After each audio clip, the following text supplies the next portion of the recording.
गुरुपौर्णिमा निमित्त पूर्व विभाग दत्त मंदिर येथे गुरुवार 3 जुलै ते 9 जुलैपर्यंत रोज सकाळी 6 ते 9 वाजेपर्यंत श्री गुरुचरित्र पारायण आयोजित करण्यात आले होते। आज पारायणचा शेवटचा दिवस असून आज सकाळीपासून विविध धार्मिक कार्यक्रम करण्यात आले। सकाळपासून पारायण करून 7 दिवस सेवा केलेल्यांना पारायण मंडळीकडून त्यांचा सत्कार करण्यात आले। त्यानंतर पालखी मिरवणूक, महाअभिषेक, महाप्रसाद वाटप करण्यात आले।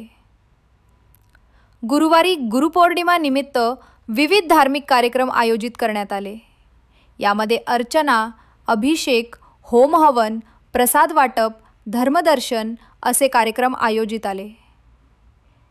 श्री गुरुचरित्राचे पारायण करण्याने कार्यसिद्धी होऊन साधक संकटातून पार पडतो। येथे येणारी प्रत्येक व्यक्ती ही गुरुकृपेने शेवटचा पर्याय म्हणून येतात व आनंदाने घरी जातात। आपल्या सांगितले जाणारे आध्यात्मिक व दैवी उपाय हे तंतोतंत केल्यानेच सर्वांनाच उत्तम मनःशांतीची अनुभूती आलेली आहे। आपणही श्रीच्या कृपेने स्वतःची सर्वांगीण उन्नती व भरभराट करून उर्वरित आयुष्य संपूर्ण प्रगतीचे करू शकता।